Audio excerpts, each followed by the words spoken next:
धीरे धीरे समर्पित करें।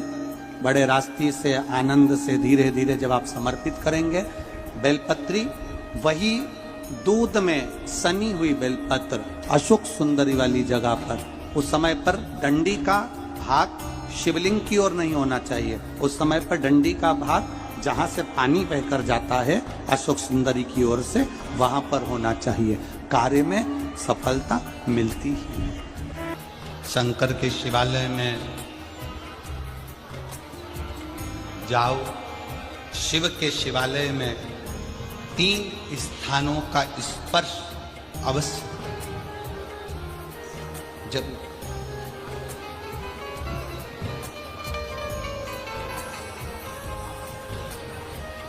किसी मंदिर में शंकर जी के शिवलिंग को छूने नहीं देते, जैसे दक्षिण साइड में, साउथ में, तो अपने ही घर में जो शिवलिंग है उसके 3 स्थानों का स्पर्श अवश्य समझिए।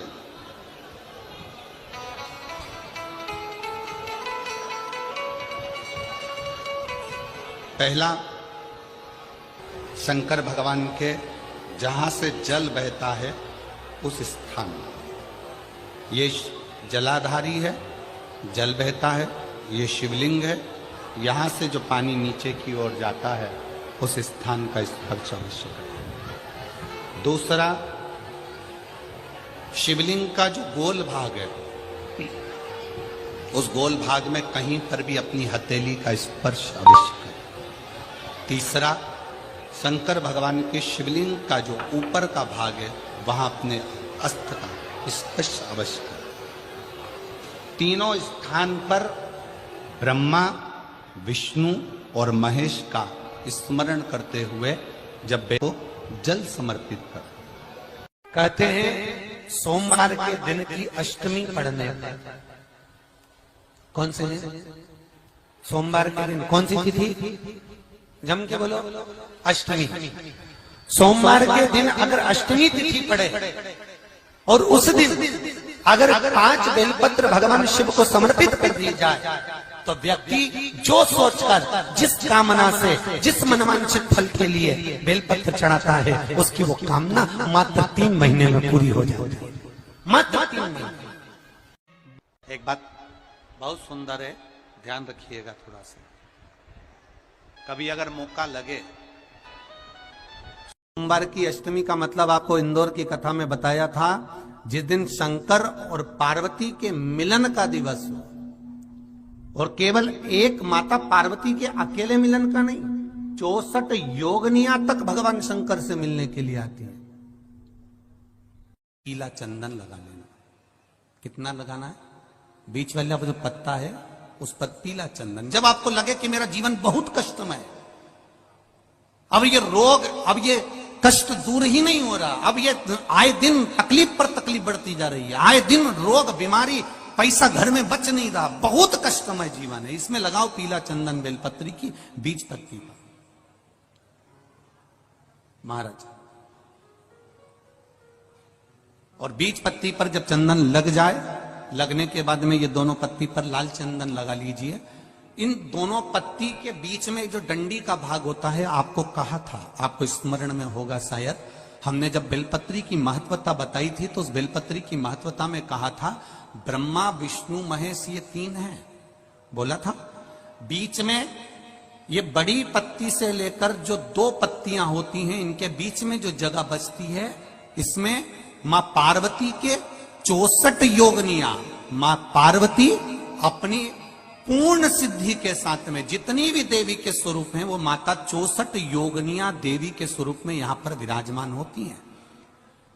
2 पत्ती के नीचे से जो डंडी होती है नीचे तक, ये पूरी डंडी में 33 कोटि देवी देवताओं विराजमान होते हैं इस पूरी डंडी के अंदर। तो ये बीच वाली पत्ती है, ये जो बीच वाली पत्ती का जो भाग होता है, इस पत्ती के भाग में शहद का प्रयोग कर कर, यहां पीला चंदन, लाल चंदन, लाल चंदन, शहद का प्रयोग कर कर, इसी तरह से पकड़कर ये बेलपत्री की जो डंडी है वो अशोक सुंदरी पर जब आप समर्पित करें तो जहां से जल बहता है उस ओर पर इस पत्ती को चढ़ाकर केवल आपके हृदय की बात कहकर देवाधिदेव महादेव से कोई भी शिव जी का मंत्र, पंचाक्षर, नमः शिवाय, षडाक्षर, ओम नमः शिवाय, श्री शिवाय नमस्तुभ्यम, या महामृत्युंजय मंत्र, जो शिव का मंत्र हो आपके पास में, उसको बोलते हुए देवाधिदेव महादेव को धीरे धीरे जल की धार चढ़ाना प्रारंभ करो। जल की धार जब पूर्ण होने लगे, उसमें थोड़ा जल बचे, तब अशोक सुंदरी पर जो तुमने बेलपत्र चढ़ाई है, वहां उस जलधार को चढ़ा। ये प्रयोग आपको केवल सोमवार की अष्टमी पड़ने पर ही करना है। कौन से दिन करेंगे? जम के बोलिए जरा। सोमवार की अष्टमी पड़ने पर यह प्रयोग करें और जल चढ़ाकर बाबा से विनती कर उसी बेलपत्र को वापस उठाकर कहीं जलाशय में या किसी पेड़ के नीचे विसर्जन कर दें और एक लोटा जल वहां भी चढ़ा दें। बस निवेदन कर आ जाइए, मेरा बाबा 3 माह के अंदर हाथ जरूर पकड़ेगा और आपको दलदल से बाहर निकाल देगा। बात और आपसे कहेंगे, उतारिएगा। जिसके शरीर में सफेद चमड़ी पड़ने लगती है, चर्म रोग हो जाता है, या चेहरे पर आंख के पास में पूरा कालापन आ जाता है, उसको हमेशा याद रखना है, लाल चंदन का लेपन पीपल के पत्ते पर करिए। काय पर करना है? पीपल के पत्ते पर लाल चंदन का लेपन करिए। लेपन कर सोमवार की अष्टमी के दिन उसको लेपन कर वापस निकाल कर शंकर भगवान पर उसका धीरे धीरे त्रिपुंड बनाकर लेपन करना प्रारंभ करिए। जब आप त्रिपुंड बनाकर लेपन करना प्रारंभ करें, उसके बाद उस चंदन को जो सोमवार की अष्टमी है तब निकाल कर लिया है और निकाल कर लाकर उसको डब्बी में रख लें। उस चंदन का प्रयोग चर्म रोग के स्थान पर थोड़ी थोड़ी मात्रा में करना प्रारंभ करें, पानी के साथ मिलाकर। परंतु उस चंदन को केवल 6 से 7 दिन में प्रयोग करिएगा, ज्यादा नहीं। धीरे धीरे चमड़ी, परंतु उसको सोमवार की अष्टमी के दिन सिद्ध कर बनाना है। उसको सोमवार की अष्टमी के दिन चढ़ाना है श्री शिवाय नमस्तुभ्यम या ओम नमः शिवाय या पंचाक्षर मंत्र या महामृत्युंजय मंत्र, जो आपको आता हो, शिव जी का जो नाम आपको याद हो, उसको बोलकर चढ़ा। उसको लिया, फिर उसको अपने शरीर पर लगाना प्रारंभ करो। उसका फल आपको 15 दिन के अंदर धीरे धीरे धीरे धीरे प्राप्त होना प्रारंभ हो। लाल चंदन का प्रयोग शिव जी के लिए अवश्य।